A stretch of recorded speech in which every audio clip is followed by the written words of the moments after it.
Hello there and welcome to some Crusader Kings 3. Today I'm going to be showing you how to remove the Pope and establish a Viking kingdom in Italy within the first few years of the game. First thing you want to do is select this character over here, the Count of Montague, Jarl Heistein, and load in as this character. Once you've loaded in as this handsome, lustful man over here, what you're going to do is go straight over to the Pope and declare war on him. And this war is going to be the conquest of the duchy. And then immediately after that, you'll want to raise up your entire army's force and tell them to sail over to Rome. Now, we will arrive in Rome first before the Romans or Pope forces are able to sail over to our homeland, so we will get a good start on this siege here and scare them up into the mountains as they try to avoid fighting us. This is a very long siege, so we are going to be here for quite a while. Usually what will happen is by the time you have gone through the 2 years here, the Pope will have raised more forces. However, he's going to be more concerned on sieging back his capital, which will take an entire 2 years to take. So we're going to go off and start a siege on Viterbo over here instead. Now we have taken Viterbo, he is 12 months away from his siege victory up here. So we're going to go ahead and start a besiege on Tivoli as well, and that will surely get us over to the 100% we so desire. Unfortunately though, he did go over and besiege the other province instead, so we're just going to go off and siege another one over here to get our much wanted 100%. It shouldn't take us too far out of our way, however. We now have 100% against the Pope, so what we'll be doing is evicting him from his house. We are now the Lord of Rome. We'll go ahead and move our capital over to here because, well, when in Rome. The next task we want to go through is declaring war on Lewis Carling here, who is allied to his relative, his brother over in Lothringia, so they will have more force in total. What we can do to try and negate that is arranging an alliance with our son. Now this will change every time depending on the campaign, but we can ally Jaland, who will offer us a lot more forces. We're going to go ahead and arrange that. Once you've secured your alliance, what you're going to want to do is then just declare war on this man. Now what you can do is you can invade his kingdom. Now you can go for either of his kingdoms. You can go for Italy proper, or you can go for Romagna. What I'm going to be doing is, let's go for Italy proper. It's much more land. Let's go ahead and declare that. Now we are going to have similar forces. I have one ally. Here's one ally. Although we can't get any more friends.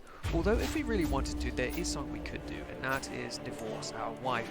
She won't like us, but we will ourselves be able to get another friend in this war. And looks like this man, the House of Orkney, the Lord of somewhere, would be willing to join us. Or there is Lower Silesia, who's a bit closer actually. Let's go ahead and stick to our Norse route though. She is of course a genius, so we'll go ahead and arrange this marriage as well. What we've done is made our second alliance. What we're going to do is go over to here and call them in. We have plenty of prestige, so we don't have to worry about that. We'll just go ahead and call them both in immediately. Our army has been raised here, so what we're going to do is start going through with some sieges once they have all arrived, which won't take terribly much time at all. What we've done so far is we've gone up along the coast here, winning sieges. Some of our friends have arrived, but not quite all of them. The enemy forces are gathering around this area, and what they have done is hired some mercenaries, I believe, but I'm sure we'll be able to defeat them all in time. What we've done now is we have engaged the enemy army, and we're going to attempt to defeat it here. We do, of course, have more allies to come in and join us, so we should be able to win this with relative ease. When we do so, we'll gain a lot of war score, and our enemies will be a lot less of a threat as we continue to try and besiege down their coast. They have, of course, won back some of the land, but not much of it at all. Excellent. A glorious battle. We killed 2,000, losing not even 1,000 ourselves. It's gone to the point now where even my allies can defeat the enemy armies without my help, so I'm very glad to be seeing that while we retake sieges around the other areas of the kingdom. We'll surely have 100% after this battle here, but if not, a siege in Genoa will get us to that point. Let's go ahead with a siege in Genoa anyway, because it will get us a bit of extra money here. We have a court of arms. We're going to go ahead and decline that. I know it's a dick move to do, but we don't need the stress of their wars. So what we're going to do now is enforce our demands, making us the king of all this land here. We can, of course, create the kingdom, obviously, or usurp it. I don't think he... Oh, he is actually in wars at the moment, so usurping the Kingdom of Italy might not be available just yet. No, we're going to have to wait a little while until we can usurp the... oh, I clicked on the wrong province there. The kingdom... I clicked on the wrong province again. The kingdom... The Kingdom of Italy. Yes, we cannot usurp it until we have 2 duchies. Oh no, I think we can actually go ahead straight with that. We might not have the money though, so let's go ahead and usurp first Friuli. Very good. And now could we go for the kingdom? No, we could not. So we'll go for Verona. And now what we need to do is get some money. If we did have the 500 ducats, we should be able to go through it. So we'll go ahead and ransom whoever we've picked up so far, which will get us relatively close, I think. A good deal, 420 odd. Any more? There, no more just yet, so we'll come back when we do have the money to unite these areas. What we're doing to try and get the rest of the money is we are going to be raiding our neighbouring provinces. They will happily give us the money to usurp their own title from them. It's a very, very fun way of doing it, of course. Making your own enemies pay to have their own titles usurped. Absolutely hilarious. Now that we have the money, I believe we can simply go through and usurp the Kingdom of Italy. Wait, what? No? Can I usurp? Oh, someone fighting a war. Okay, so we have been slowed down by his own personal wars, but they shouldn't take terribly long. We'll just come back when that is an option. The King of Italy, however, has taken a bit of time, so we do now have a peasant uprising. However, they're not terribly strong, are they, peasants? So we should be able to defeat them with the army we have. We've had a little bit of trouble with peasants, and the Pope has actually tried to call for crusades now. I'm sure that Tyre will protect us from this man with absolutely zero levy. Time to hopefully slaughter some peasants, but I'm not entirely sure how well this is going to go. We are a little bit outnumbered, but we do have friends on the way who will hopefully set this right. But there are more and more Italian peasants coming in by the day, so we'll probably have to spend a bit more of our money to get mercenaries to deal with them. But of course we can always raid back that money relatively easily. This here will hopefully be the last battle of the Peasant Rebellion, and it will surely put them to rest when they have no more forces to fight us with. I'm not entirely sure. Oh, my champion Mayor AK was actually killed in this battle. Well, too bad, but we do now have the defeat of the rebels we were looking for. Now hopefully... Oh, well, looks like we don't have to worry about Italy anymore, because we can just create the Kingdom of Italy once we have the money. Of course, we just spent all of the money, so we'll be back shortly when we have the money. In our time trying to find some money, Ragnar has come of age. His betrothal is a little bit younger than him, so we've not had a marriage just yet. And, of course, William wasn't there. And we've had war declared on us. Asturias, along with his ally France, has decided that I need to be dealt with that. Are you actually war? Yes. No. Yes. Yes, you are. This is actually the holy war for the County of Montigao, so I'm not too fussed about trying to win here.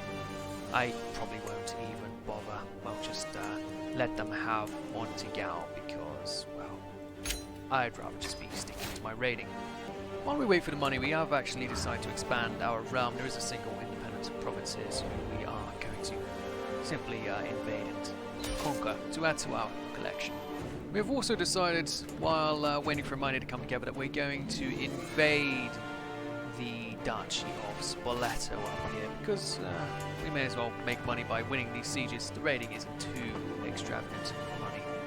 Count Rudolph of Savoy is now declared war on me, so we're going to go ahead and call our friends in to help us here with this one.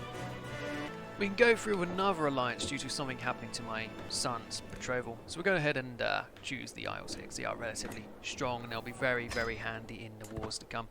Starting with this one right here, we're going to call him to war in the Holy War there. Hopefully he'll come over and join us there and save us Turin. I don't want to lose Turin. Excellent. We're now able to enforce our demands. It wasn't the Duchy of Spoleto, it was the Duchy of Romagna. So excellent, we've gained another load of land up here in Italy. Do still have to deal with these chaps, however, so we're going to go in to try to regain that. Very close to the money now. There is a prisoner here who we can't get any money from, so we are currently unable to move any further. As you can see, we're also going with North Korea mode with the sheer amount of land we're keeping personally. Hopefully my son only goes and has one son, but it'll only be one kingdom title, so we can't break it up that much. We have a bit of a big battle coming in here. 9 days left. We are outnumbered. We do have enough war score if we did want a white peace. However, I'm trying to get the money here, so we're going to see if we can actually win this battle. It appears to be going relatively well. Incredibly well, in fact. We are, yeah, we're doing great. I've inherited a barony. Wait, what? Why would I inherit a barony? I'll probably land from around this region. They don't have enough troops to seize my capital because, of course, my capital is Rome. But winning this here will hopefully give us the war score we need for 100%. Not quite, 96, which is going to go ahead and siege somewhere else. Geneva looks nice this time of year. We now have 100%, so we're going to go ahead and enforce our demands. He will now pay me enough money so that we can officially crown ourselves as kings of Italy. Glorious. Would you look at that? We've gone from simple count over in the west coast of France to the king of Italy in not that many years at all. Yeah, 16 years. 16 years from count to king. And quite a king at that. In fact, we are probably relatively close to the Empire of Italy as well. Currently have 37 out of 42. We would need 1,000 gold though, but how hard is it really to get 1,000 gold? I don't know, find out with episode 2. We are going to do a second episode, and the second episode is going to be where we try to go from a kingdom to an empire. Just got to try and get a lot of money. Now, prisoners would help out in that regard. Are you there? None of you are actually going to give me any money, but if we do a mass siege while we take over places like Venice. In fact, Venice would probably have enough. Yeah, Venice does have enough land. Anyway, thank you for watching. I hope you've enjoyed this campaign. It's been a very highly edited way of doing one. This is my first time editing a video in such a way. I hope you enjoyed it. If you do, you should subscribe. If you subscribe, you'll keep up to date on all future videos. And of course, we do have a Discord server down below. Thank you for watching. I hope you have enjoyed this video. I'll see you guys in the next one. Goodbye.